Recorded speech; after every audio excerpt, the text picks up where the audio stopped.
मैं चित्रा त्रिपाठी, अब से सिर्फ एबीपी न्यूज पर। एबीपी न्यूज आपको रखे आगे। बात अब बड़ी खबर की करते हैं। देखिए, कनाडा के आरोपों पर भारत ने करारा जवाब दिया है। जस्टिन ट्रूडो के आरोपों को बेबुनियाद बताया है। भारत को बदनाम करने की साजिश इसे बताया। राजनीतिक फायदे के लिए बदनाम करने की साजिश रची गई।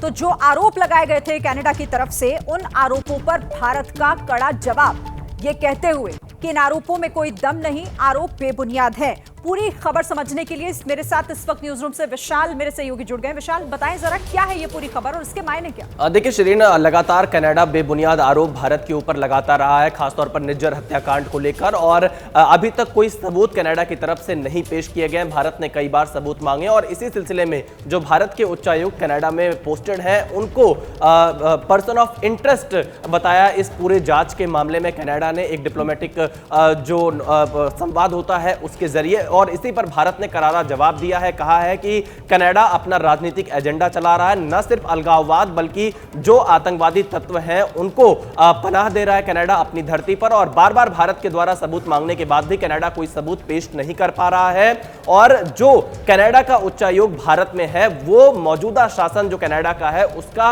राजनीतिक एजेंडा चला रहा है। और भारत ने साफ तौर से यह कह दिया है कि कनाडा को ऐसे अलगाववादी तत्वों को जगह देने का कोई अधिकार नहीं है। जी बिल्कुल, और यही कहते हुए कड़ा ऐतराज भी जताया, इस पर जवाब भी बता दिया है कि बेबुनियाद आरोप हैं ये। शुक्रिया आपका विशाल, हमारे साथ जुड़ने के लिए और इस तमाम जानकारी के लिए। आगे बढ़ते हुए अब बुलेटिन में बात कर लेते हैं उत्तर प्रदेश विधानसभा उपचुनावों की, जिससे जुड़ी एक बड़ी खबर ये मिल रही है कि यूपी विधानसभा उपचुनाव पर ये जानकारी सूत्रों से जयंत चौधरी से मिले हैं। यूपी बीजेपी के अध्यक्ष भूपेंद्र चौधरी संजय निषाद से फोन पर बात की है। दोनों नेताओं से सीट बंटवारे पर बातचीत हुई। आरएलडी को एक सीट देने पर सहमति बन गई, सूत्र ये भी जानकारी दे रहे हैं। निषाद पार्टी को एक सीट देने पर अभी चर्चा जारी है। बताया जा रहा है कि इससे संजय निषाद नाराज चल रहे हैं और इसी को लेकर ये मान मनौवल भी चल रहा है।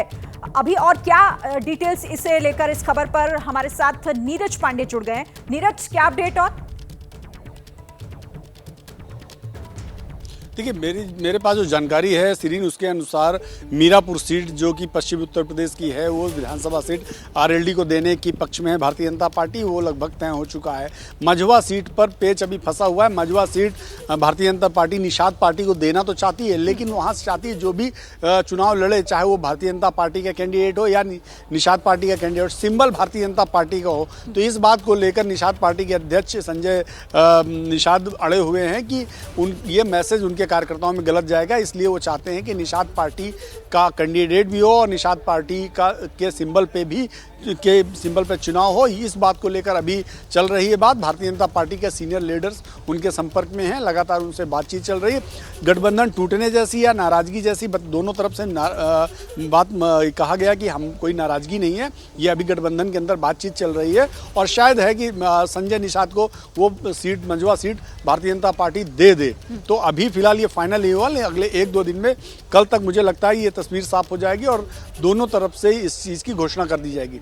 जी सिरीन, आप नजर रखिएगा। फिलहाल बहुत शुक्रिया नीरज इस तमाम जानकारी के लिए। तो सूत्र बता रहे हैं कि मामला अभी फंसा हुआ जरूर है, लेकिन बातचीत के जरिए इसका समाधान ढूंढने की कोशिश की जा रही है। देखिए, इससे पहले निषाद पार्टी के अध्यक्ष डॉक्टर संजय निषाद की सीएम योगी आदित्यनाथ के साथ एक बैठक हुई। संजय निषाद की सीएम योगी के साथ ये जो बैठक हुई वो आधे घंटे से ज्यादा देर तक चली, जिसके बाद डॉक्टर संजय निषाद ने क्या कुछ कहा है वो भी आपको सुनाते हैं। पहले से मैंने उनके पास टाइम डाल रखा था मिलने का, और इसलिए उन्होंने सुबह टाइम दे रखा। और चूँकि हम अभी प्रवास पर थे, 43 जिलों का दौरा करके आए थे, और उसमें अपने विभाग से क्या प्रगति है, क्या उसके बारे में जानना था। उपचुनाव को लेकर भी तो वार्ता हुई होगी। उन्होंने कहा कि पहले शीर्ष नेतृत्व से बात कर लो, उस पर तब बयान जारी करो। तो निश्चित रूप से अभी बातचीत होगी, फिर उस पर निर्णय लिया। और अब एक बड़ी खबर आ रही है छत्तीसगढ़ के सूरजपुर से। हेड कांस्टेबल की बेटी और पत्नी की हत्या के बाद काफी हंगामा हो रहा है। नाराज भीड़ ने एसडीएम पर हमला कर दिया है। बताया जा रहा है कि एसडीएम और सुरक्षा कर्मियों ने भागकर किसी तरीके से अपनी जान बचाई है। तो छत्तीसगढ़ के सूरजपुर में तनाव बढ़ गया है। नाराज भीड़ ने हंगामा किया।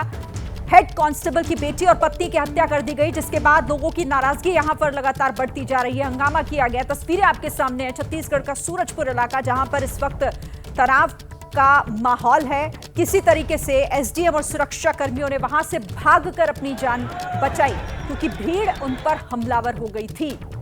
सूरजपुर की तस्वीरें हैं, देखिए आप जरा तस्वीरों में एसडीएम और जो बाकी पुलिसकर्मी है किस तरीके से भागते हुए वहां पर दिखाई दे रहे हैं, क्योंकि भीड़ ने उन पर ही हमला कर दिया था। भीड़ इस वक्त काफी गुस्से में है। इस हत्याकांड के बाद हेड कांस्टेबल की बेटी और पत्नी की हत्या के बाद से यहां पर तनाव इस वक्त बढ़ा हुआ है। बड़ी संख्या में जो लोगों का हुजूम है वो वहां पर जुटा हुआ है और नाराजगी कुछ इस तरीके से यहां पर दिखाई गई कि हमला एसडीएम और जो बाकी पुलिसकर्मी हैं उनके ऊपर भीड़ ने कर दिया, जिसके बाद लोग यहां से भागते हुए दौड़ते हुए साफ देखे जा सकते हैं।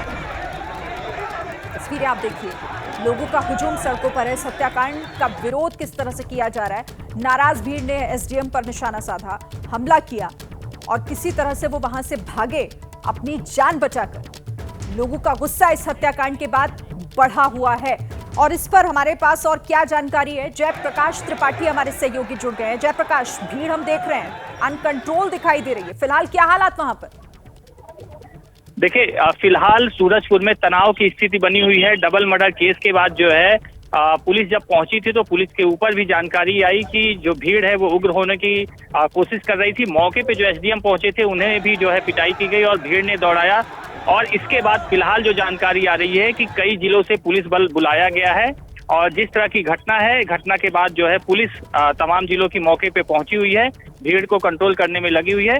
और जो भीड़ है, भीड़ ने आरोपी के घर को जला दिया है। घर को जलाने के बाद जो आरोपी के घर वाले हैं उन्हें थाने में फिलहाल रखा गया है और चारों तरफ से जो है निगरानी की जा रही है। यूपी जो बॉर्डर है सूरजपुर से लगता है बाडफ नगर, उसको भी सील किया गया है और फिलहाल जो आरोपी है कुलदीप साहू, उसकी तलाश में पुलिस जुटी हुई है। ये माना जा रहा है कि कुछ लोकेशंस मिली हैं झारखंड बॉर्डर पे और उत्तर प्रदेश बॉर्डर पे, तो जो बलरामपुर पुलिस और अंबिकापुर पुलिस है वहां से भी जवानों को भेजा गया है। जी बिल्कुल, और तस्वीरें इस वक्त हम अपने दर्शकों को भी दिखा रहे हैं। लेकिन मामला इतना बिगड़ कैसे गया, भीड़ इतनी बेकाबू कैसे हो गई जयप्रकाश की एसडीएम वहां पहुंचे थे मामले को सुलझाने, लेकिन वो भी भीड़ के निशाने पर आ गए?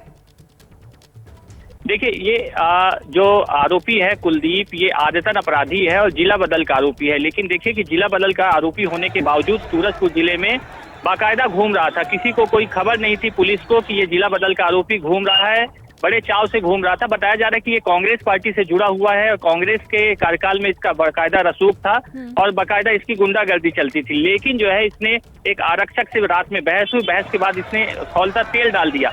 जब पुलिस जो है इसको पकड़ने गई तो पुलिस के ऊपर इसने गाड़ी चढ़ाने की कोशिश की और उसके बाद जो है जो आरोपी है उसने देखा कि जो दो कांस्टेबल हैं वो इसको पकड़ने आ रहे हैं, तो उसने नाराज होकर जो परिवार वाले हैं उस पर ये घर पहुंच गया और उसके बेटी और पत्नी की उसने हत्या कर दी और हत्या के बाद खेत में फेंक दी। इसी घटना से नाराज थे। रखिएगा जयप्रकाश, फिलहाल आपका शुक्रिया। तो हालात इस वक्त बेकाबू हो चले हैं, लेकिन प्रशासन उसे कंट्रोल करने की पूरी कोशिश करता हुआ दिखाई दे रहा है।